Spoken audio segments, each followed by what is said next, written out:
الحمد لله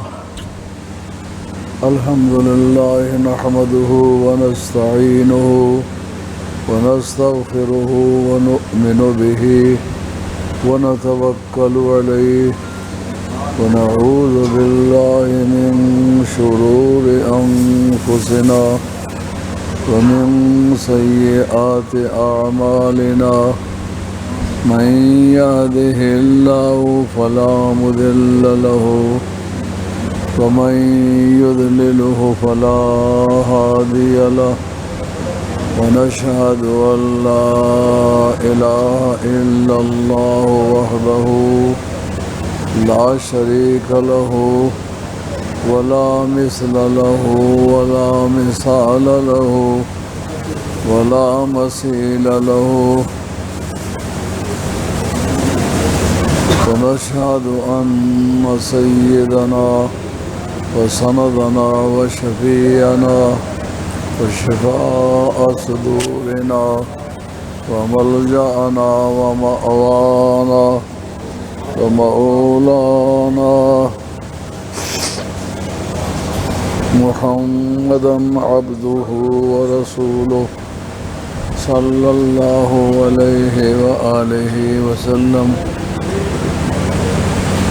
أما بعد فقد قال الله تبارك وتعالى جل جلاله في القرآن المجيد والفرقان الحميد: أعوذ بالله من الشيطان الرجيم، بسم الله الرحمن الرحيم. يا أيها النبي حسبك الله ومن اتبعك من المؤمنين. صدق الله مولانا العظيم وبلغنا رسوله النبي الكريم ونحن على ذلك من الشاهدين والشاكرين والحمد لله رب العالمين. الصلاة والسلام عليك يا سيدي يا رسول الله وعلى آلك وأصحابك يا حبيب الله. الصلاة والسلام عليك يا سيدي يا رسول الله وعلى آلك وأصحابك يا حبيب الله. الصلاة والسلام عليك يا سيدي يا رسول الله وعلى آلك وأصحابك يا حبيب الله. محترم سامعین کرام، آپ کی خدمت عالیہ میں حاضر ہوں. یکم ماہ محرم کو حضرت عمر فاروق خلیفہ ثانی برحق ان کی شہادت عمل میں آئی ہے. ان کا ذکر چونکہ ایک دن میں مکمل نہیں ہوتا، اس لیے ہم نے ان کے ذکر پاک کو وقت سے پہلے شروع کیا ہے. اس کا سبب یہ ہے کہ نبی کریم رؤوف الرحیم صلی اللہ علیہ وآلہ وسلم نے یہ بات فرمائی کہ ستفترق امتی الی 73 فرقۃ کلہم فی النار الا واحدہ. حضرت ابو ہریرہ رضی اللہ تعالیٰ عنہ اس حدیث کے راوی ہیں اور ترمذی شریف کے اندر یہ حدیث موجود ہے. علماء عقائد نے اس کو بنیاد بنایا ہے. وہ فرماتے ہیں کہ سرکار کا فرمان ہے میری امت باقی امتیں یہود و نصارہ 70-71 تک پہنچے ہیں، لیکن میری امت 73 فرقوں تک جائے گی. کلہم فی النار، وہ سارے جہنمی ہوں گے، الا واحدہ، صرف ایک ان میں جنتی ہوگا، ایک طبقہ جنتی ہوگا. اس وقت صحابہ کرام رضوان اللہ تعالی مجمعین نے حضور کی بارگاہ میں دامن ادب کو تھام کے عرض کیا: من ہم یا رسول اللہ صلی اللہ علیہ وسلم. آپ نے فرمایا: ہم اہل السنت والجماعہ. جو دوزخ سے بچ جائیں گے وہ کون ہوں گے؟ آپ نہ وہ اہل سنت والجماعت ہوں گے، کیونکہ یہ لفظ آگے بول چال میں استعمال نہیں ہوا تھا، اس لیے صحابہ کو سمجھنے کی ضرورت پیش آئی۔ کہا مس سنت والجماع، یا رسول اللہ بتائیے سنت اور والجماعت کس چیز کا نام ہے؟ فرمایا ما انا علیہ الیوم و اصحابی، جس عقیدے پر میں ہوں اور آج میرے صحابہ ہیں وہ طبقہ اہل سنت والجماعت ہے۔ اس لیے یہ بات طے ہو گئی کہ جو عقیدہ صحابہ میں پایا گیا ہے اگر کسی مسلمان میں وہ پایا جائے تو آپ اس کو گمراہ کبھی نہیں کہہ سکتے۔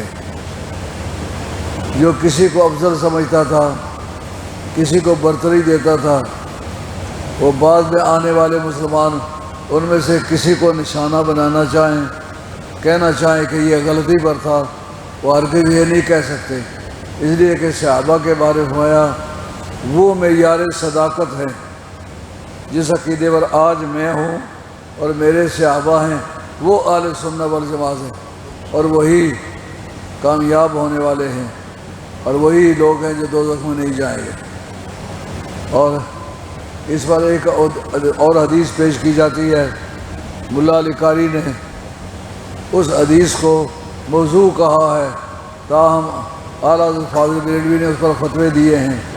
ان اصحابی کن نجوم بأی مقتدیتم اہتدیتم، جو میرے صحابہ ہیں وہ ستاروں کی مانند ہے، جس کی بھی پیروی کرو گے تمہیں ہدایت مل جائے گی۔ چونکہ سرکار نے فرمایا تھا ان مسئلہ آل بیتی فیکم کسفینۃ نوح من رکبہا نجا ومن تخلف عنہا ہلک، کہ میری اہل بیت کشتی نوح کی مانند ہے، جو اس پر سوار ہو گیا اس کا بیڑا پار ہو گیا، جو اس سے رہ گیا وہ ہلاک ہو گیا۔ اس کا معنی یہ ہے ہر کلمہ پڑھنے والے کے لیے یہ ضروری ہے کہ وہ اہل بیت کی کشتی پر سوار ہو۔ اہل بیت کی کشتی پر سوار ہونے کے معنی اہل بیت سے محبت کرنا، لیکن کشتیاں سمندروں میں چلتی ہیں ستاروں کے حساب سے۔ اگر آپ کہیں بحری جہاز میں سفر کریں، آپ کو گھنٹے بھر کے سفر کے بعد یہ نہیں پتہ چلے گا اس وقت ہمارا منہ کس طرف ہے، ہم کس ملک کی طرف جا رہے ہیں۔ اس وقت صرف جو ستارے جاننے والے ہیں وہ متعین کریں گے فلاں ستارہ ہمارا فلاں ملک کی طرف رہنمائی کر رہا ہے۔ تو کشتی سمندروں میں ستاروں کی معرفت چلتی ہے، تو سرکار کا یہ فرمانا میری اہل بیت کشتی نوح ہے اور میرے صحابہ آسمانی ستارے ہیں، اس کا مطلب یہ ہے صحابہ اور اہل بیت کے جوڑ سے جو دین چلے گا وہ میرا دین ہے۔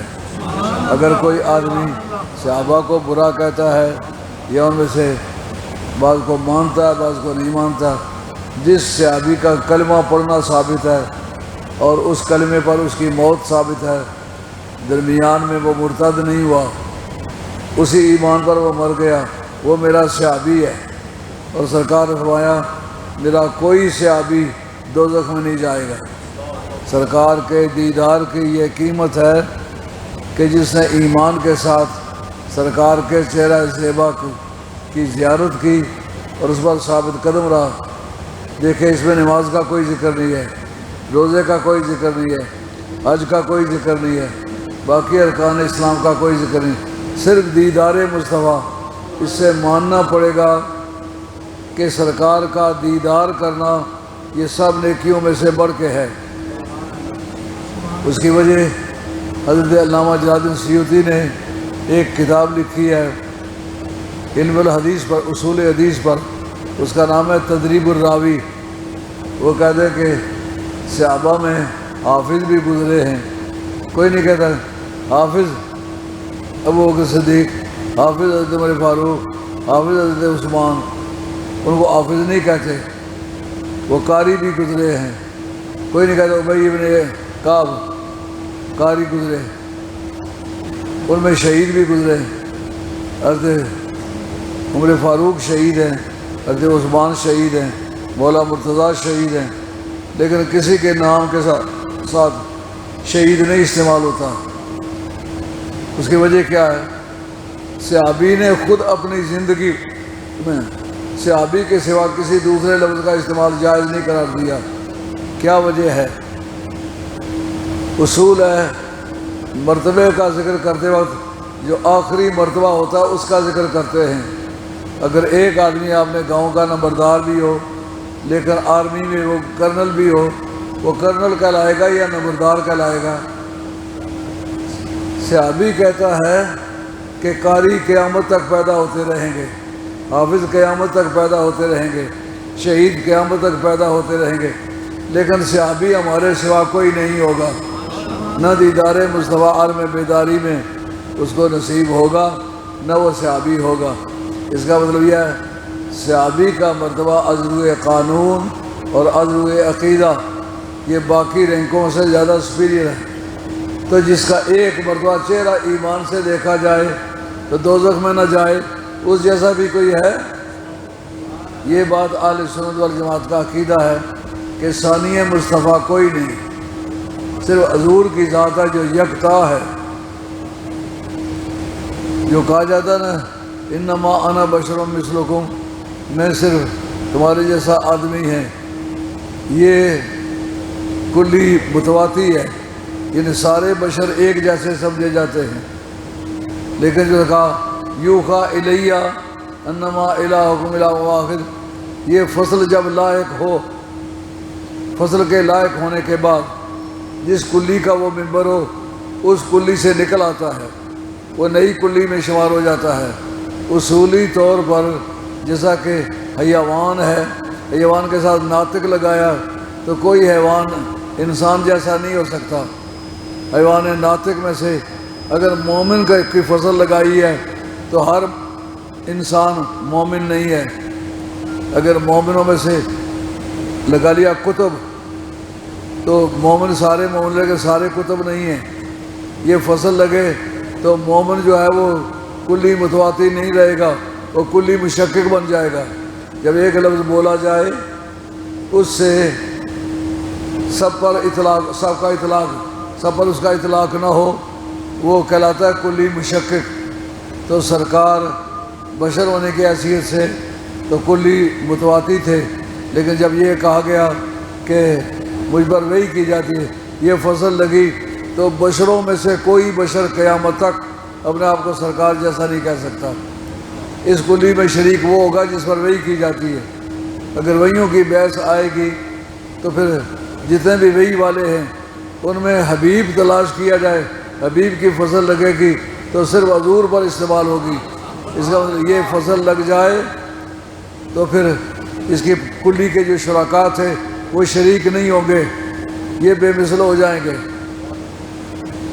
تو عرض کرنے کا مقصد یہ ہے صحابہ کا ذکر کیوں کرتے ہیں کہ نبی کریم علیہ السلام نے فرمایا میرے صحابہ یہ ہدایت کے مینار ہیں، جس عقیدے پر میں ہوں اور میرے صحابہ ہیں۔ یہ حدیث جو ہے ان اصحابی کالنجوم، اس کو ملا علی قاری نے لکھا ہے کہ یہ موضوع ہے، مگر موضوع صحیح اس کو کہتے ہیں جو مصائب ہیں یا شرکاء ہیں وہ مل جائیں تو حدیث کا ذوق دور ہو جاتا ہے۔ اس مضمون کی تائید دوسری حدیثوں سے ملتی ہے، ان کو ثوائب کہیں گے، وہ ان کے ساتھ مل جائیں تو پھر یہ اس کا ذوق دور ہو جاتا ہے۔ دوسری حدیثیں جو سرکار نے فرمائیں جس عقیدے پر میں ہوں اور میرے صحابہ ہیں، تو پھر اس سے یہ ذوق دور ہو جائے گا، کیونکہ ہر صحابی کو سرکار نے اپنے ساتھ معیار صحت میں، معیار ہدایت میں شامل کیا ہے۔ یہ تمام مسلمان اس بات کو یاد رکھیں، جو عقیدہ صحابہ میں پایا گیا ہے، اہل بیت میں پایا گیا ہے، اس عقیدے والے کو آپ گمراہ کبھی نہیں کہہ سکتے، وہ ہدایت کے مینار ہیں۔ ہم کیوں اس بات کا ذکر کرتے ہیں؟ ہر ایک صحابی کا الگ الگ ذکر کرتے ہیں کہ ان کی پیروی کرنے سے ہدایت ملتی ہے، اور وہ پیروی کرتے وقت کس چیز کے پابند ہیں؟ جو 9 ذی الحجہ کو سرکار نے میدان عرفات میں کہا، حضرت جابر ابن عبداللہ انصاری رضی اللہ تعالیٰ عنہ کہتے ہیں رأیت رسول اللہ صلی اللہ علیہ وآلہ وسلم فی حجہ یوم عرفہ علی ناقۃ القصوہ یکتب الناس۔ نقشہ موقع واردات خوب اچھی طرح بیان کیا کہ میں نے سرکار کو دیکھا۔ کہاں دیکھا؟ میدان عرفات میں دیکھا۔ نویں ذی الحجہ کا ذکر کیوں کیا؟ کہا کہ یہ وہ رکن ہے، اگر باقی ساری چیزیں حج میں رہ جائیں ان کی تلافی حج میں کی جا سکتی ہے، دم دے کے، قربانی دے کے، لیکن اگر نویں ذی الحجہ کی صبح سے لے کر غروب آفتاب تک میدان عرفات میں شریک نہ ہو سکے وہ حج چلا گیا، آئندہ سال کرنا پڑے گا۔ تو اس سال تمام مسلمان بڑی محنت اور کوشش سے حاضر ہوئے۔ اس میں جابر بن عبداللہ انصاری کیونکہ بڑے قانون دان صحابی ہیں، اس لیے حدیث کے بیان کرنے میں نقشہ موقع واردات، میں نے سرکار کو دیکھا اپنے حج کے موقع پر میدان عرفات میں دیکھا، اپنی اونٹنی پر سوار تھے جس کا نام قصوہ تھا، اور لوگوں کو خطاب کر رہے تھے، فرماتے یا ایھا الناس، اے لوگو، انی تارکم فیکم ما، میں تم میں وہ چیز چھوڑ کے جا رہا ہوں کہ ان تمسکتم بہ لن تضلوا بعدی، اگر اس چیز سے اٹیچ رہو گے، اس کی پیروی کرو گے، پابند رہو گے، کبھی گمراہ نہیں ہوگے۔ اب اس کا مخاطب کون ہے؟ ابوبکر صدیق مخاطب ہے، عمر فاروق مخاطب ہے، عثمان غنی مخاطب ہے، عشرہ مبشرہ مخاطب ہے، حاضرین بدر مخاطب ہے، حاضرین احد مخاطب ہے، جو صف اول کے صحابہ ہیں ان سے لے کر عام صحابہ کرام تک اس وقت موجود ہیں۔ ان سب کو کیا کہا؟ تمہارے لیے ضروری ہوگا کہ اس کی پابندی کرو جو میں اب بتانے لگا ہوں۔ وہ کیا چیز ہے؟ فرمایا کتاب اللہ، ایک اللہ کی کتاب ہے جس میں کوئی شک و شبہ نہیں، وہ عطرتی آل بیتی، اور دوسرا میری اولاد ہے۔ عطرت کا لغوی طور پر متفقہ معنی ہے اولاد، اس سے مراد امت نہیں ہو سکتی۔ اگر امت مراد ہو اس کا یہ معنی ہوگا میں تم کو چھوڑ کے جا رہا ہوں، یہ جملہ تو صحیح نہیں بنتا۔ یہ کس بولی میں صحیح ہے؟ میں تم ہی کو چھوڑ کے جا رہا ہوں، یہ تو کہیں بولا نہیں گیا۔ تم میں قرآن چھوڑ کے جا رہا ہوں، تم قرآن نہیں ہو، یہ قرآن اور ہے، تم اور ہو۔ اور دوسرا اپنی آل بیت چھوڑ کے جا رہا ہوں، یہ ظاہر ہے اگر تقوی کی وجہ سے کوئی آل ہوتا تو پھر صحابہ آل ہوتے، پھر کوئی صحابی نہ کہلاتا، سب آل ہوتے۔ بات سمجھ آ رہی ہے نہیں آ رہی؟ ایک دھوکہ دور حاضر میں دانشوروں کا ایک طبقہ دے رہا ہے، کہتے ہیں آل سے مراد تمام متقی لوگ ہیں، یہ سراسر باطل عقیدہ ہے، اس کی شرح میں کوئی دلیل نہیں ہے۔ کوئی گفتگو کرنا چاہے میں حاضر ہوں، انشاءاللہ نہیں کر سکے گا، کیونکہ صحابہ سے زیادہ متقی امت میں کوئی نہیں گزرا۔ اگر متقی ہونے کی وجہ سے آل ہوتا تو پھر سب سے پہلے صحابہ آل ہوتے، اگر صحابہ آل نہیں ہے تو پھر باقی کوئی آل ہو سکتا ہی نہیں۔ آل صرف وہی ہے جو اولاد فاطمہ ہے۔ سرکار نے اس بارے میں بڑی وضاحت کے عنقریب محرم کے ایام شروع ہوں گے تو آل بیت پر گفتگو ہوگی، زیادہ اچھے دلائل سے آپ پر دونوں طرف کے دلائل رکھ کے تو آپ کو واضح کیا جائے گا کہ مطلب اصل میں کیا ہے۔ ہم صحابہ کی پیروی کیوں کرتے ہیں؟ کہ انہوں نے آل بیت کی پیروی کی ہے۔ حضرت علامہ بدر الدین عینی نے اپنی کتاب عمدۃ القاری شرح بخاری اور جلد نمبر 16 صفحہ نمبر 20 اس کے اندر حضرت ابوبکر صدیق رضی اللہ عنہ کی ذات پاک کا ایک واقعہ لکھا، جس میں صاف طور پر پتہ چلتا ہے کہ حضرت ابوبکر صدیق کے نزدیک آل کون ہے۔ صدیق اکبر اگر آل کا فیصلہ کر دیں تو پھر تو ضرورت نہیں رہتی کسی مولوی صاحب کی۔ کہتے ہیں آپ خلیفہ بننے کے چند دن بعد حضرت خاتون جنت کی بارگاہ میں زیارت کے لیے گئے تو جناب حیدر قرار بار کچھ کام کر رہے تھے۔ آپ نے پوچھا اے خلیفہ رسول کیسے آئے ہو؟ مولا مرتضیٰ کا ان کو خلیفہ رسول کہنا ان کی خلافت کی سچائی کی کافی دلیل ہے۔ جو لوگ اپنے آپ کو اولاد رسول کہتے ہیں، اہل بیت کہتے ہیں، ان کو اپنے جد کریم کا عقیدہ اور عمل یہ بات یاد رکھنی چاہیے۔ ان کا اے خلیفہ رسول، معلوم ہوا کہ ان کے نزدیک ان کی خلافت حقہ ہے، خلافت برحق ہے، ان کی خلافت میں کوئی شک و شبہ نہیں۔ کیسے آئے ہو؟ انہوں نے کہا کہ خاتون جنت سے ملنے آیا ہوں، اگر آپ ملاقات کرا سکتے ہو۔ کہا پوچھ کے بتا سکتا ہوں۔ اندر گئے، اس پر علامہ بحقی کا بھی حوالہ پیش کیا علامہ بدر الدین عینی نے، اور دوسرے محدثین کے حوالہ جات بھی پیش کیے۔ کتاب میرے پاس موجود ہے، 25 جلدوں کی کتاب ہے۔ جب میں نے دورہ حدیث پڑھایا 110 جلد صرف بخاری پر دیکھا ہے۔ جس کو کہتے ہیں نا تیاری کرنا، تیاری تو اس کا نام ہے، ایک کتاب پڑھانی ہے، 110 جلدیں اس پر دیکھی ہیں۔ مزہ آ گیا۔ حضرت حیدر کرا اندر تشریف لے گئے، کہا حضرت ابوبکر صدیق ملاقات کے لیے آئے ہیں، کیا حکم ہے؟ آپ پردے کا انتظام کریں تو ان کو آنے دیں۔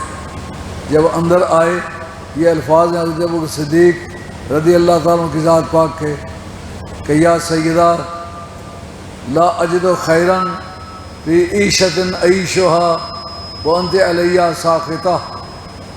اس کا معنی یہ ہے کہ جو زندگی میں گزار رہا ہوں اس میں کوئی خیر نہیں مجھے ملی۔ وہ زندگی کیا گزار رہے ہیں؟ 5 نمازیں مسجد نبوی میں پڑھاتے ہیں، قرآن پر درس دیتے ہیں، اور انہوں نے اسلامی سرحدوں کے لیے آرمی موبلائز کی ہے، اسکول کھولے ہیں، تعزیرات کو نافذ کیا ہے اور نفاذ شریعہ کیا ہے، اور مال کو سسٹمٹائز کیا ہے۔ انہوں نے تمام نظام زندگی ایک اچھی حکومت کے لیے جو چاہیے ہوتے ہیں، انہوں نے اپنا وزیر خزانہ مقرر کیا ہے اور اساتذہ مقرر کیے ہیں، ان کی تنخواہیں مقرر کی ہیں۔ جو آدمی روزانہ تہجد پابندی سے پڑھے، نمازیں وقت پر پڑھائے، قرآن مجید کا درس دے، تلاوت کرے، وہ کہے کہ اس زندگی میں مجھے کوئی خیر نہیں ملی۔ اس کی وجہ کیا بتلائی ہے؟ وہ انت علیہ ساختہ، یہ واو حالیہ ہے اور حال تعلیلیہ ہے۔ یہ جو علماء کرام ہیں یہ ان کی بولی کے الفاظ ہیں۔ واو حالیہ وہ انت علیہ ساختہ، درآں حال کے آپ مجھ پر ناراض ہیں۔ یعنی جناب سیدہ، یہ جو باغ فدق کی بحث ہے نا، اس سے لوگوں میں مشہور ہو گیا تھا کہ جناب سیدہ ناراض ہو گئی ہیں، لیکن اس فیصلے میں حضرت علی موجود نہ ہوتے پھر ناراضگی کی وجہ ہو سکتی تھی۔ جب جناب علی مرتضیٰ جیسا قانون دان اس میں موجود ہے، عشرہ مبشرہ موجود ہے، فقہاء صحابہ موجود ہیں، جو سرکار کی مجلس شورا کے ممبر تھے وہ سارے موجود ہیں، ان کی موجودگی میں وہ فیصلہ ہوا ہے، اس کو ناجائز کیسے کہا جا سکتا ہے؟ تو کہتے ہیں اس زندگی میں مجھے کوئی خیر نہیں ملی۔ کہتا کون ہے؟ حضرت ابوبکر صدیق۔ کام سارے جتنے وہ خیر ہی خیر ہے، جو سرکار کی زندگی میں ان کی تعلیمات کے مطابق عمل کرتے تھے وہی شروع ہے۔ پھر اس میں خیر کیوں نہیں؟ وجہ یہ ہے کہ آپ مجھ پر ناراض ہیں۔ سمجھ آئیے بات؟ یعنی تمام نیکیوں کی مقبولیت کا دار و مدار محبت اہل بیت پر ہے۔ اعلیٰ حضرت فاضل بریلوی رحمۃ اللہ علیہ نے فتاوی رضویہ کے اندر صاف طور پر لکھا ہے جلد 23 میں، وہ فرماتے ہیں کوئی عبادت فرضی ہو، نفلی ہو، واجب ہو، بدنی ہو، مالی ہو، قولی ہو، فعلی ہو، کوئی عبادت بھی محبت اہل بیت کے بغیر منظور نہیں ہوتی۔ یہ بات سمجھ آ رہی ہے؟ یہ تو ہر مسلمان کو سمجھنا چاہیے، سادات کو خود بھی سمجھنا چاہیے۔ ایک بات امت میں بڑی پرانی چلی آ رہی ہے، سیدوں کو سیدوں کے ساتھ لڑانے کے لیے جس کے ساتھ تعلق ہوا کہا آپ تو بڑے بزرگ آدمی ہیں، آپ کے 6 بھائی نہایت گھٹیا آدمی ہیں۔ یہ ان کو آئیڈیا دیتے رہے، یہ سادات کو آپس میں لڑانے کا عمل کرتے رہے۔ کسی سید کے لیے بھی یہ جائز نہیں ہے سادات کے بارے میں بری رائے رکھے۔ سرکار فرمان اب غذا اخدم من آل بیتی فقد حرم شفاعتی، جو میری اہل بیت میں سے کسی ایک کو بھی برا سمجھے قیامت میں نہیں کہوں گا یہ میرا امتی ہے۔ سرکار کا اٹل فیصلہ ہے۔ اب حضرت ابو صدیق رضی اللہ عنہ کیا بات بتلائی کہ اے سیدہ آپ مجھ پہ ناراض ہیں، اس لیے ابو بکر کی کوئی عبادت مقبول نہیں، اس میں کوئی خیر نہیں ہے نا۔ مزے کی بات، اس کا نام ہے سچائی۔ اہل بیت کے محبوں کا نام بولے تو حضرت ابو صدیق کا پہلے بولے گا۔ اور پھر دوسری بات انت تعلمین، اے جناب سیدہ آپ جانتی ہیں کہ ما ترکنا الاموال والاولاد والازواج والضیاء والعقارا الا ابتغاء مرضات اللہ و ابتغاء مرضات رسول اللہ و ابتغاء آل بیت رسول اللہ آل بیت ارتدار ایاکم یا آل البیت۔ اے سیدہ فاطمہ آپ کو پتہ ہے ہم نے بیویاں چھوڑی ہیں، بچے چھوڑے ہیں، وطن چھوڑا ہے، منقولہ جائیداد چھوڑی ہے، غیر منقولہ جائیداد چھوڑی ہے، روپے پیسے چھوڑے ہیں اور تجارتی اڈے چھوڑے ہیں، لیکن کس لیے چھوڑے ہیں؟ الا ابتغاء مرضات اللہ، اللہ کی خوشی تلاش کرنے کے لیے، و ابتغاء مرضات رسول اللہ، اور سرکار دو عالم السلام کو خوش کرنے کے لیے، وہ مرضاتکم یا آل البیت، اے اہل بیت تمہیں خوش کرنے کے لیے۔ حضرت ابو صدیق نے فیصلہ نہیں کر دیا کتاب دکھانے کا پابند ہو۔ ہمارے مجلس میں الحمدللہ بڑے ہائیلی کوالیفائڈ علماء کرام جو کتابیں پڑھا سکتے ہیں وہ موجود ہوتے ہیں، اس لیے کوئی بوگس بات نہیں چل سکتی۔ آپ کتاب دیکھنا چاہیں دکھاؤں گا۔ علامہ بدر الدین عینی نے یہ الفاظ لکھے ہیں، اور کہنے والا کون ہے؟ ابو بکر صدیق جو پوری امت میں افضل سمجھا جاتا ہے۔ انہوں نے یہ بتلایا کہ اہل بیت اور ہیں، صحابہ اور ہیں، اور متقی ہونے سے اگر کوئی اہل بیت بن جاتا ہم تمہیں اہل بیت کیوں کہتے؟ معلومہ تقوی کی وجہ سے کسی کو اہل بیت نہیں کہا جا سکتا۔ نبی کریم علیہ السلام پر کی امت پر چھٹے سال ہجرت میں حج فرض ہوا ہے، مدینہ شریف جا کے فرض ہوا ہے، اور سال چھٹا یہ شامی نے لکھا ہے، لیکن ادائیگی اس کی 9ویں سال ہجرت میں ہوئی ہے۔ اس کا مطلب یہ ہے کہ حج فرض ہے لیکن علی الفور نہیں، علی التراخی ہے۔ زندگی کے کسی حصے میں آپ حج کر سکتے ہیں، یہ ضروری نہیں کہ جس وقت فرض ہے اسی وقت آپ کریں، زندگی کے کسی حصے میں بھی کریں ہو جائے گا۔ تو فرض ہوا ہے چھٹے سال ہجرت میں، ادا ہوا ہے 9ویں سال ہجرت میں۔ سرکار نے ان کو امیر کارواں بنا کے مدینہ شریف سے روانہ کیا، اور وہ بیر علی، اس کا پرانا نام ہماری فقہ میں ذوالحلیفہ جس کو کہتے ہیں، اب اس کا نام ہے بیر علی۔ وہ علی سے مراد علی مرتضیٰ نہیں ہے، وہاں کا ایک گڈریا ریوڑ چلاتا تھا، اس نے اپنی بھیڑ بکریوں کے لیے کنواں کھودا، تو وہابیوں نے اس کے نام پر اس کو مشہور کر دیا، بیر علی ہے۔ وہاں گئے تو حضرت نبی کریم علیہ السلام نے اپنی اونٹنی پر سوار کر کے مولا مرتضیٰ کو پیچھے بھیجا۔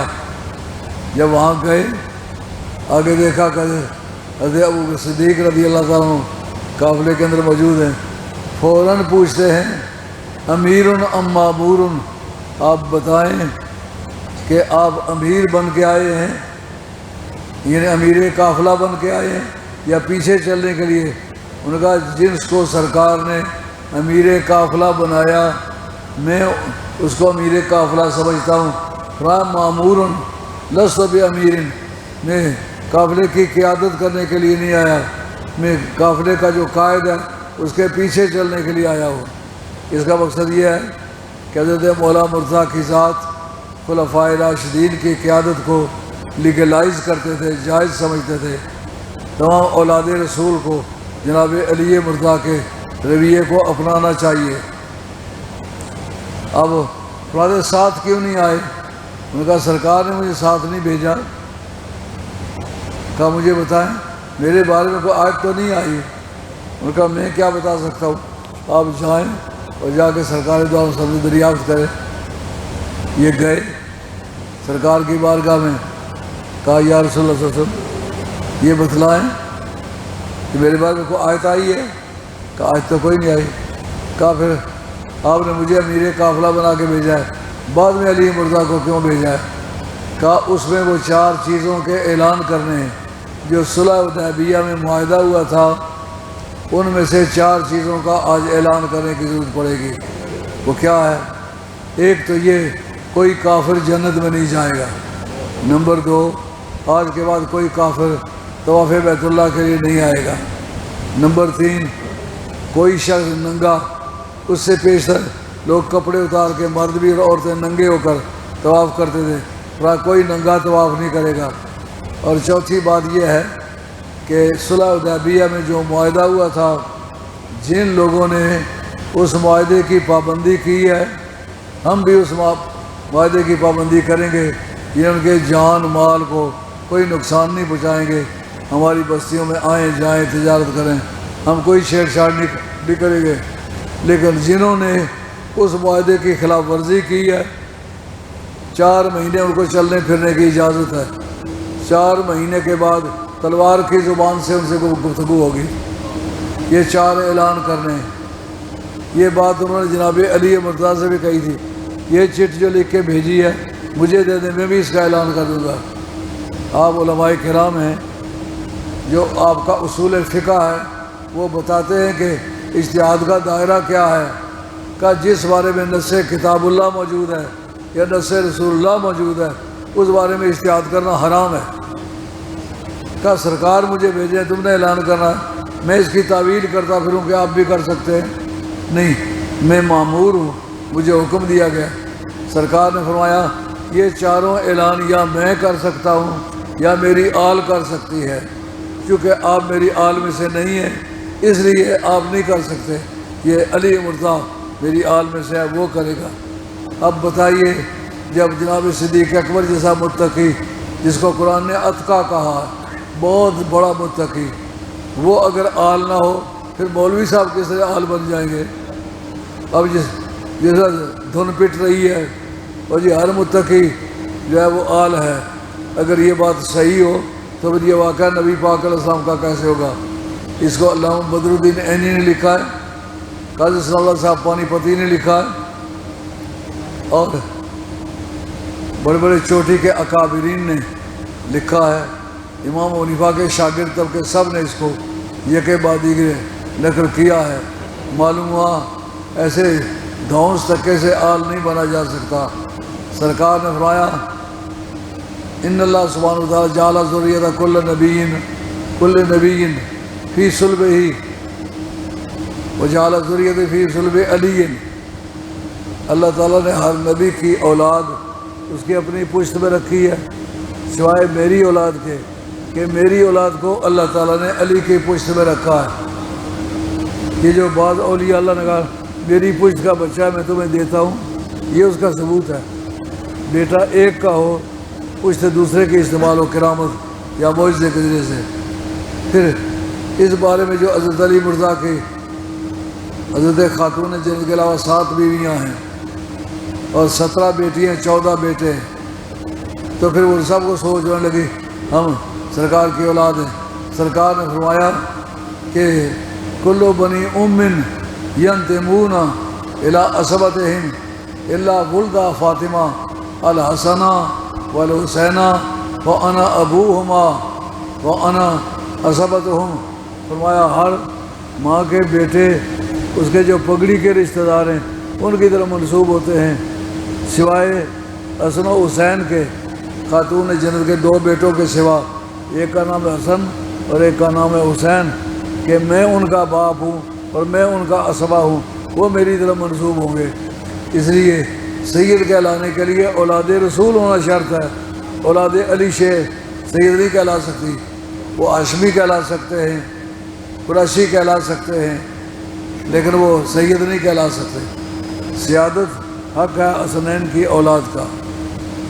تو حضرت نبی کریم علیہ السلام نے ان کو اس عہدے پر مامور فرمایا, اور ایک آدھ بات نہیں بلکہ ساتھ فرمایا لا یجوز لأحد ان یجنب فی مسجدی ھذا الا انا او علی.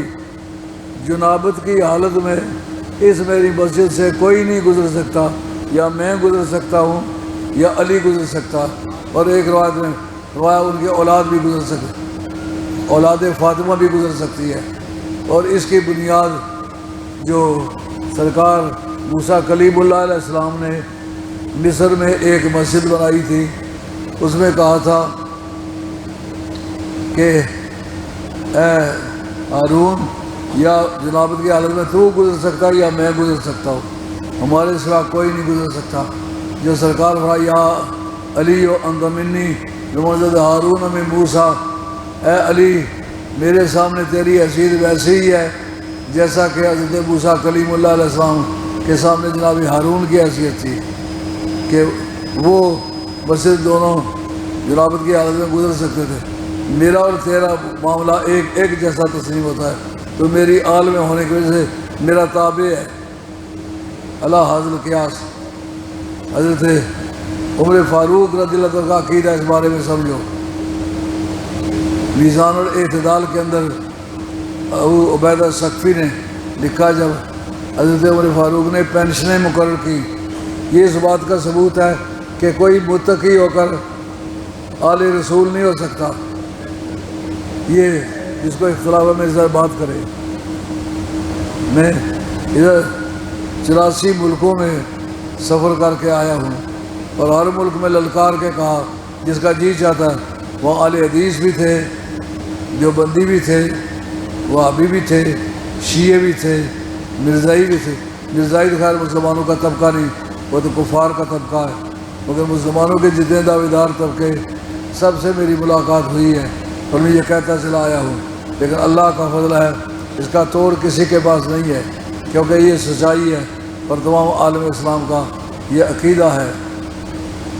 حضور پر نور سرور عالم صلی اللہ تعالیٰ علیہ وآلہ وسلم نے جناب حیدر کرام فرمایا، تو میرے سامنے ایسا جس نے موسیٰ علیہ السلام کے سامنے ہارون تھے۔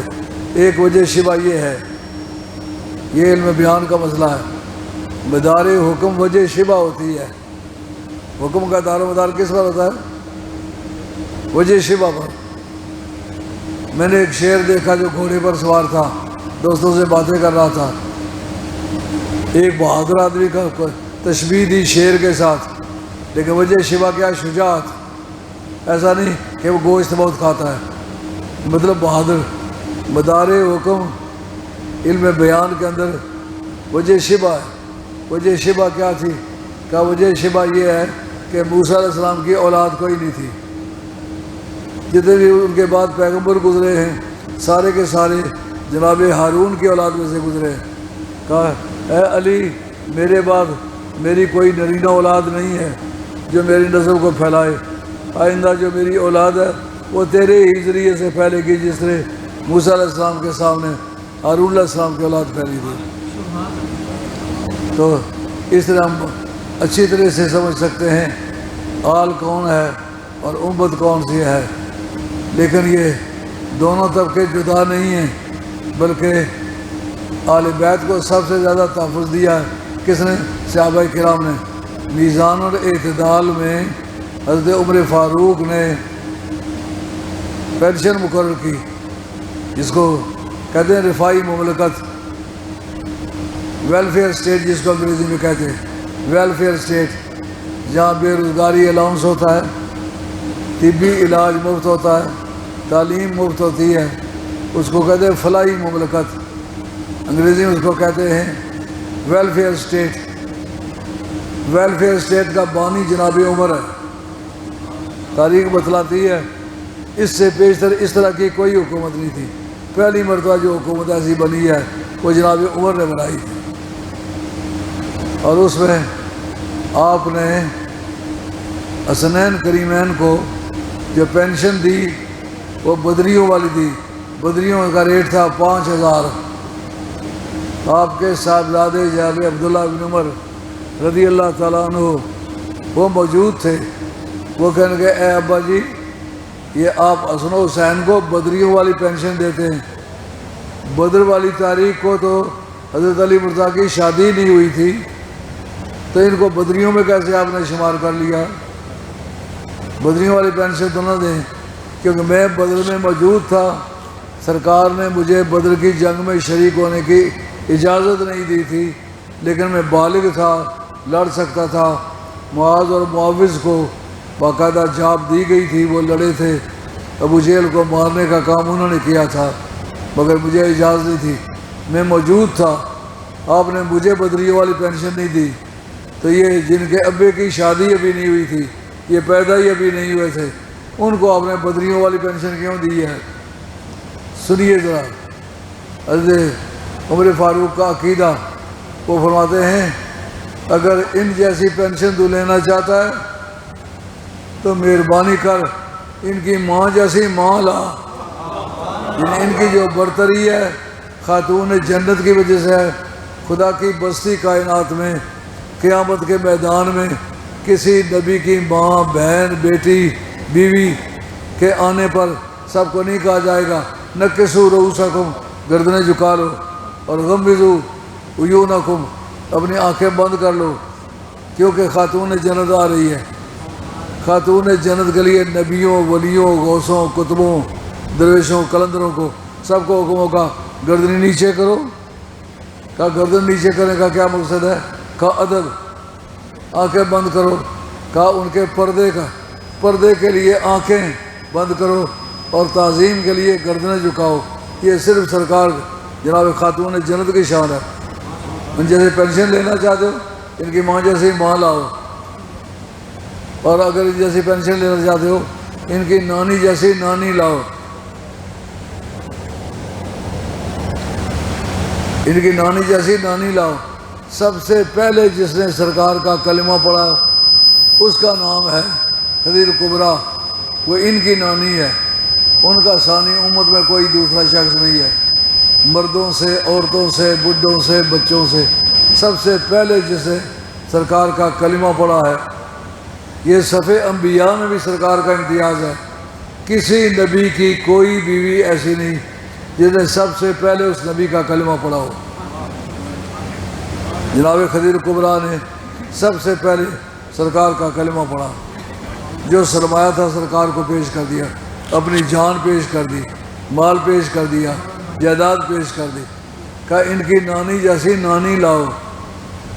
پھر ان کے چچا جعفر طیار جو سرکار کے راستے میں لڑا، اتنی حد تک لڑا کہ شہید ہوا، اور ان کے بدن پر ایسے ایسے زخم تھے کہ ہڈیاں ٹوٹی تھیں، بچے کھیلا کرتے تھے، کبھی ان میں دانے ڈالتے اور کہتے اس جگہ اتنے دانے آ جاتے، یعنی زخموں میں ہڈیاں ٹوٹی تھیں اس لیے جگہ جگہ گڑے پڑے ہوئے تھے۔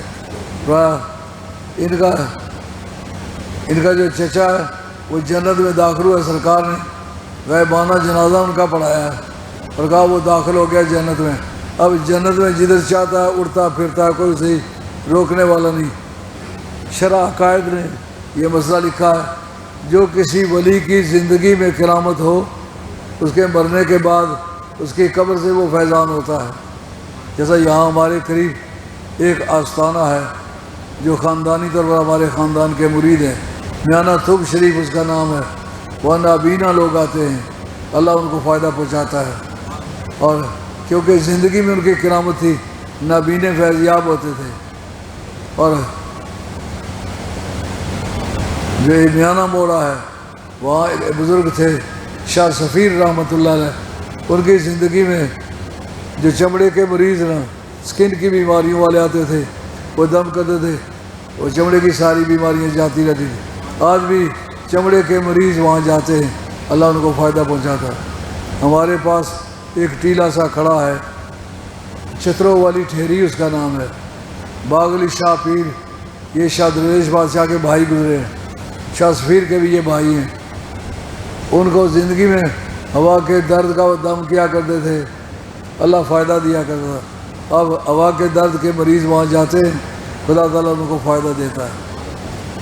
یہ ثبوت ہے اس بات کا کہ زندگی میں جناب جعفر طیار اڑا کرتے تھے، یہ ان کی کرامت تھی، ان کے مرنے کے بعد بھی وہ کرامتوں کے ساتھ موجود ہے۔ تو یہ سلسلہ سرکار دو عالم السلام کے خاندان کا چل رہا ہے، اور یہ سارے دلائل کس نے پیش کیے؟ جناب عمر نے پیش کیے، ان کا ثانی اس کا تو ان کا جیسا مانگنا چاہتا ہے پینشن، ان کا نانا سید الانبیاء ہے، نبیوں میں جس کی گردن ہاتھ پر اونچی نظر آتی ہے وہ ان کا نانا ہے، ان کے نانے جیسا نانا لا، پھر ان جیسا تو ان جیسی پینشن بھی لے لے۔ اس کا مطلب یہ ہے حقوق اہل بیت کی سب سے پہلے جس نے حفاظت کی ہے وہ نبی پاک کے وفادار صحابہ کرام ہیں، لیکن انہوں نے اہل بیت ہونے کا دعویٰ نہیں کیا۔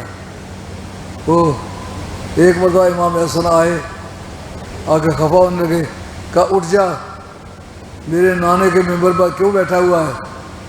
حضرت عمر فاروق اپنے ممبر سے اٹھے، ان کی بغلوں میں ہاتھ ڈال کے اٹھا کے ان کو ممبر پر لے گئے۔ ان کا واقعی یہ آپ کے بابے کا ممبر ہے، ہمارا نہیں ہے، یہ جو میرے سر پر بال اگے ہوئے ہیں نا یہ تیرے نانے نے اگائے، حالانکہ اگانے والا اللہ ہے۔ اس کا مطلب یہ ہے نانے کے واسطے سے یہ بال اگے ہیں۔ یہ تشریفات اور یہ بزرگیاں، یہ کمالات کس نے بیان کیے؟ جناب عمر فاروق رضی اللہ تعالیٰ۔ اب ایک اور بات آپ کے سامنے پیش کرتا ہوں جس سے آپ کو حیرت ہوگی۔ وقت اوپر تو نہیں جا رہا؟ 10 منٹ پڑے ہیں، 10 منٹ پڑے ہیں، 10 منٹ پڑے ہیں ابھی، ٹھیک ہے۔ اب تو میں بوڑھا ہو گیا ہوں، کبھی میں جوان تھا، خوش آواز تھا، صحت تھی، وقت گزر جانے پر بھی کہتے ابھی 15 منٹ باقی۔ اللہ قبول فرمائے۔ بات عرض کروں گا جس سے بات کھل جائے کہ اہل سنت کا عقیدہ کیا ہے، سوائے کے مور کا۔ حضرت امام حضرت مکی جو ملا علی قاری کے استاد ہیں اور یعقوب سیرفی جو مجدد صاحب کے استادوں کا استاد ہے، یعقوب سیرفی کشمیری، وہ استاد ہیں ملا جمال اور ملا کمال، جن دونوں کے قبریں میانی لاہور میں موجود ہیں۔ امام حضرت مکی سوائے کے مور کا کے اندر لکھتے ہیں کہ 17 سال ہجرت ہے، جناب عمر فاروق رضی اللہ تعالیٰ کی خلافت ہے، اس کا نام ہے سند الرماد، خاکستر والا، جس کو سہاگے والا کہنا چاہیے۔ سہاگا اردو میں وہ جو بیڑا ہوتا ہے نا اس کو کہتے ہیں سہاگا، ہم سہاگا کہتے ہیں جو لکڑ جلے جو راکھ ہوتی ہے اس کو سہاگا کہتے ہیں۔ تو اس کا نام پڑ گیا سند الرماد، خاکستر والا سال، بارشیں نہیں ہو رہی۔ حضرت عمر فاروق روزانہ جاتے، نماز استسقاء پڑھتے، دعائیں مانگتے، بارش نہیں ہو رہی۔ آخر صحابہ نے آ کے کہا یار صحابی بڑی شان والے ہوتے ہیں، کئی ہفتے ہو گئے استسقاء کی نماز پڑھتے بارش نہیں ہو رہی۔ اس موقع پر کعب اخبار جو مذہباً پہلے یہودی تھے، انہوں نے سرکار کا دور دیکھا تھا، اس لیے ان کو محضرمین کہتے ہیں۔ جس نے سرکار کا دور پایا ہو لیکن کلمہ نہ پڑھا ہو، کلمہ بعد میں پڑھا ہو، ان کو محضرمین کہتے ہیں، یہ حدیث کی اصطلاح ہے۔ انہوں نے آ کے کہا اے عمر، میں جب یہودی تھا استسقاء کی دعائیں مانگتے تھے نہیں پوری ہوتی تھی، اس کا جو قریب نبی گزرا ہوتا تھا اس کی آل کو ساتھ لے کے جاتے تھے، دعا کرتے تھے، رد نہیں ہوتی تھی۔ اس وقت حضرت عمر نے کہا کل ان لوگوں سے دعا کراؤں گا کہ رد نہیں ہوگی۔ آنے والی صبح کو صبح ہی جا کے جناب حضرت عباس کا دروازہ کھٹکھٹایا۔ عباس آل میں سے ہیں لیکن کون سی آل ہے؟ ان کو کہتے ہیں آل بیت نسب۔ یہ صرف خمس میں شریک ہیں، مال غنیمت ہو 5ویں حصے میں ان کو حصہ ملے گا، اور دوسرا صدقات واجبہ ان کے لیے حرام تھے، اور کسی شرافت میں یہ آل شریک نہیں ہے، یعنی چوتھے 5ویں درجے کی یہ آل ہے۔ اور ازواج مطہرات وہ بھی آل ہیں لیکن وہ کہتے ہیں آل بیت سبب، نکاح کے ذریعے سے وہ آل ہے، جس تاریخ سرکار کسی کو طلاق دے دے وہ آل نہیں رہتی۔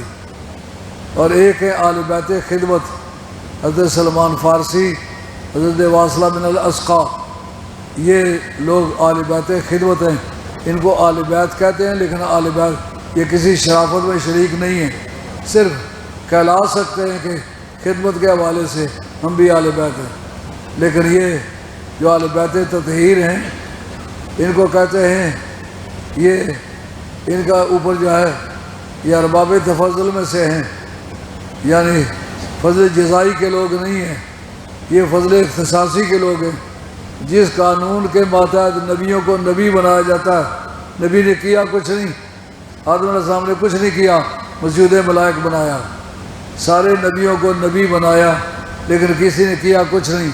ہمارے عقیدے کا مسئلہ ہے، عقائد والے لکھتے ہیں جو یہ کہے کہ فلاں عبادت کرتا رہا، کرتے کرتے وہ نبی بن گیا، ترتیب بار کا یہ عقیدہ کافرانہ ہے۔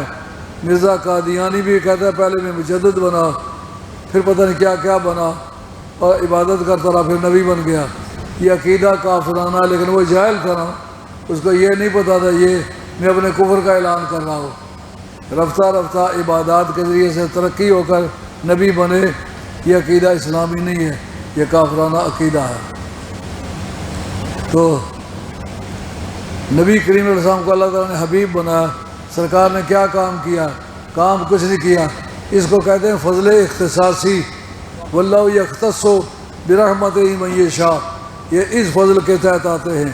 اہل بیت تطہیر جو ہیں، کوئی قیاس کرے جناب، ان کے ہاتھ چار ہیں، پاؤں چار ہیں، قد اونچا ہے، کوئی اور ویٹ زیادہ ہے یا تقویٰ زیادہ، کہا یہ فضل اختصاصی کے لوگ ہیں، عمل کے بدلے میں نہیں ملا، خدا کے فضل سے ملا ہے۔ جس خدا کے فضل سے سرکار نبی بنے ہیں، اسی خدا کے فضل سے اہل بیت بنے۔ تو یہ گئے، حضرت عباس کا دروازہ کھٹکھٹایا، انہوں نے پوچھا کون ہے؟ انہوں نے کہا عمر ہو۔ مزہ آیا نا، سربراہ مملکت ہو، آپ اپنے پرائم منسٹر کو کہیں جناب کل آپ میرے گھر آ جائیں، ہزاروں ہیلے کریں گے تو آپ کے گھر نہیں آئے گا۔ خود بزرگ سمجھ کے حضرت عباس کے مکان پر آئے، پوچھا کیسے آئے ہو؟ ان کا بارش نہیں ہو رہی، دعا کرانے آیا ہو۔ انہوں نے کہا اصل اہل بیت جو ہیں ان کو پیغام بھیجتا ہوں۔ انہوں نے جناب علی مرتضیٰ کی طرف بندہ بھیجا، حضرت علی مرتضیٰ حسن و حسین سمیت آئے۔ جب آئے تو حضرت عباس خوشبو کے تاجر تھے، ان کو خوشبو نکالی، فاخرج طیبا فطیبہم، خوشبو نکال کے حسن و حسین کو بھی لگائی، مولا مرتضیٰ کو لگائی۔ اس کے بعد حضرت عمر فاروق کا تو عقیدہ یہ پتہ چلتا ہے وہ حضرت عباس کو افضل سمجھتے ہیں، لیکن حضرت عباس کا عقیدہ کیا ہے؟ کہتے ہیں فتقدم یا علی، علی تو آگے ہو۔ سمجھ آ رہی ہے بات؟ یہ گئے ان سے دعا کرانے، وہ کہتے ہیں تمہاری یہ سمجھ کا پھیر ہے، مجھ سے پوچھو کیا ہونا چاہیے؟ فتقدم یا علی، علی تو آگے ہو جا۔ دائیں طرف حضرت امام حسن ہے اور بائیں طرف حضرت امام حسین ہے، لیکن جاتے جاتے کھڑے ہو گئے۔ وہ بیماری سیدوں کی آج بھی ہے۔ حضرت علی فرمان لگے اصل جلا دعا کرساں انہیں سارے کی دعا شریک نہیں کرنا۔ پہاڑیا کہتا سن جی ماں بھی ماڑی ہونی یا اصل نہیں دعا لگی نہیں، انہیں اصل دعا کرساں اصل دعا شریک کسے نہیں ہونا، یہ پہلے طے ہوا۔ ان کا ٹھیک ہے۔ اس میں جا کے دعا کی۔ حضرت جابر ابن عبداللہ انصاری کہتے ہیں میں موقع کا گواہ ہوں، ہم نے ابھی منہ پر ہاتھ نہیں پھیرے کہ اتنے میں ہماری داڑھیوں سے بارش کا پانی گرنے لگا۔ حضرت عمر فاروق نے کیوں نہیں سمجھا میں خود اہل بیت ہوں؟ سمجھ آئی کہ نہ آئی؟ اب بھی سمجھنا آئے تو سمجھا نے کار تو کہ نہیں جلنے آ۔ قیامت کا میدان ہوگا جو ہر اذان کے بعد دعا ہوتی ہے، اللہم رب هذه الدعوة التامة والصلوات القائمة آت محمد الوسیلۃ والفضیلۃ والدرجۃ الرفیعۃ وابعثہ مقاما محمودا الذی وعدتہ وارزقہ شفاعتہ یوم القیامۃ انک لا تخلف المیعاد۔ یہ حدیث تو مشہور ہے نا، ہر اذان کے بعد یہ دعا مانگی جاتی ہے۔ صحابہ نے پوچھا یا رسول اللہ یہ جو کہا کہ اللہ کریم ہمارے نبی کو وسیلہ دے، یہ کیا چیز ہے؟ فرمایا وسیلہ جنت کا سب سے اعلیٰ درجہ ہے، جس میں کوئی نبی، ولی، غوث، قطب، قلندر کوئی شریک نہیں ہوگا۔ تو اس وقت صاحب نے پوچھا وہاں رہے گا کون؟ کہا کہ میں رہوں گا، ایک علی رہے گا، ایک حسن رہے گا، ایک حسین رہے گا، ایک فاطمہ رہے گی، ہم 5 کا گھر ہے۔ سمجھ آئیے؟ آج بھی اگر یہ بات سمجھنا ہے کہ اہل بیت کون سے ہیں تو بڑی زیادتی ہوگی۔ یہ بات تو کھل گئی کہ نہ کھل گئی؟ وہاں اہل بیت ہوں گے، کوئی نبی شریک نہیں ہوگا، کوئی ولی شریک نہیں ہوگا، کوئی فرشتہ شریک نہیں ہوگا، میں ہوں گا، یہ میرے ساتھ کے جو 5 آدمی ہیں، اور ایک اس کا طبقہ بنے گا، جیسا اسلام آباد میں جو اصل اسلام آباد ہے وہ سیکریٹریٹ ہے، لیکن ان کے گرد و نواح کے علاقے بھی اسلام آباد میں شمار ہوتے ہیں۔ کہا کہ ایک طریقہ بتاتے ہیں، اس مکان میں تو شریک نہ ہو لیکن جو سادات کی کالونی ہے اس میں جگہ مل جائے۔ وہ نماز ہے؟ کہا نہیں نماز نہیں۔ کہا وہ روزہ ہے؟ کہا روزہ نہیں ہے۔ کہا وہ حج ہے؟ کہا وہ حج نہیں ہے۔ وہ کیا ہے؟ اس کے بھی راوی حضرت جابر ابن عبداللہ انصاری ہیں، وہ کہتے ہیں ما کننا نعرف المنافقین الا ببغضهم علیہ، ہم لوگ منافقوں کو نہیں پہچان سکتے تھے، علی کا نام لیتے تھے تو چہرے پہ شکن پڑ جاتے تھے۔ معلوم ہے لیٹ نہیں ہوئے، وہ آج بھی تھے۔ یزید نہیں گلا کرو توجہ نہ سننے رکھو، علی نہ کرو کھاٹ چاہیے کن سو، یہ نشانی منافقہ نہیں ہے سرکار۔ اسی ترمذی میں حضرت جابر بن عبداللہ انصاری کی روایت ہے، دونوں کے سے ہاتھ پکڑے حسن و حسین کے، اخذ بید الحسن و بید الحسین فجرہما الیہ، ان دونوں کو اپنی طرف کھینچا اور فرمایا من احبنی و احب ہذین و ابواہما، جو مجھ سے پیار کرے ان دونوں سے بھی پیار کرے، ان کے ماں باپ سے بھی پیار کرے تو اس کو جنت ملے گی۔ لیکن کیسی ملے گی؟ جہاں یہ جنت میں ہوں گے وہ بھی ان کے ساتھ ہوگا۔ کوئی عمل ایسا نہیں کہ اہل بیت والی کالونی میں شمار ہو، وہ اگر ہوگا تو محبت اہل بیت سے۔ مگر یہ بات یاد رکھیں، جو صحابہ کو برا کہے، صحابہ کی تعظیم نہ کرے، اس کی محبت اہل بیت تسلیم نہیں ہوگی۔ اس لیے تمام مسلمانوں کو اس سے ہدایت حاصل کرنی چاہیے۔ صحابہ کرام وہ ہیں جو سرکار کے دکھوں کے وقت کام آئے۔ آپ کے باپ کا جو دوست ہے نا، اس دوستی کو پالیں۔ الادب المفرد للبخاری، اس کے اندر ایک حدیث ہے کہ حضرت عبداللہ ابن عمر کہیں جا رہے تھے، کا ایک خادم تھا اور ان کے پاس ایک گدھا تھا، ہماری یہ ساکھ ہے بہت، آپ کے ساتھ گدھا تھا، وہ باری باری اس پر سوار ہوتے تھے۔ ایک آدمی بڑا اونچے قد کاٹ کا آ کے گزرا، آ کے پوچھتا الستبرا فلاں ہے نا، تم فلاں کے بیٹے نہیں ہو؟ یعنی جناب عمر کا نام لیا کہ تم عمر کے بیٹے تو نہیں ہو؟ میں کہا میں ان کا بیٹا ہوں، لیکن یہ بھی کہتے پہچان کیا میں ان کو؟ میں نے فآتا لہو امامتہ، اپنی پگڑی اتاری، یہ الادب المفرد کی حدیث ہے، اپنی پگڑی اتاری اس پینڈو سے آدمی کو دے دی، تو آپ کا جو خادم ہے وہ کہتا ہے الا یکفی درہمان، اس کو 2 درہم یعنی 8 آنے دے دیے جائیں، یہ ٹل نہیں سکتا۔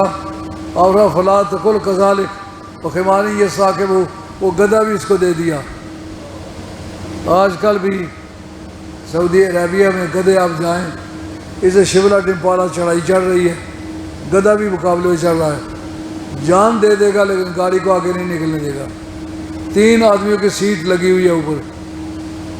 خاص کر معراج کی رات مدینہ شریف کے شیوخ، مکہ شریف کے شیوخ مدینے آتے ہیں، حالانکہ معراج مکے میں ہوئی ہے، لیکن راستے میں خود ہی پڑھتے آتے ہیں۔ بوڑھے بوڑھے، قدرت کی بات ہے، ان کی آوازیں اتنی لطیف ہیں مزہ ہی آ جاتا ہے۔ میں ایک دن وہاں بیٹھا ہوا ہوں مسجد نبی میں، تو وہ گھنگرو گلے میں پڑے ہوئے ہیں، سنگارے ہوئے ہیں گدھے، وہ بوڑھے بوڑھے بندے آئے، انہوں آ کے سرکار کی نعتیں پڑھنی شروع کر دی۔ تو میں نے اس پر، میں پٹوار کرنے والا ہوں، آدمی کو جوش یا غضب یا محبت کے وقت اپنے وطن کی بولی بولنے کی عادت ہے۔ میں نے اس پر کہا نوری کنگرو دی میں چھنکار سن کے، نوری کنگرو دی میں چھنکار سن کے، چکے ویکھیا بز میں خیال اندر، دولہا حسن دا تمجدا چمکدا تاج پا کے، بیٹھا ہویا سی جاؤ جلال اندر، اور گرد اس دے رقص ملائکہ دا، گرد اس دے رقص ملائکہ دا، سید شرع نہیں میری مجال اندر، جدو پوچھیا کونے گل کی ہے، نوری کیوں پہ لڈیاں پاؤں دے نے، چھوڑ عرش اولادیاں عظمتانوں، کیوں یہ خاک دے خاک پہ چھان دے نے، جتا ترد جواب جبریل مینوں، اج معراج دا کاج سجا رہے ہیں، سید سونے نے بھیجیا لے آؤ، سونا سونے دے کول لے جا رہے ہیں۔ تو مزہ ہی آ گیا وہ موسم دیکھ کے۔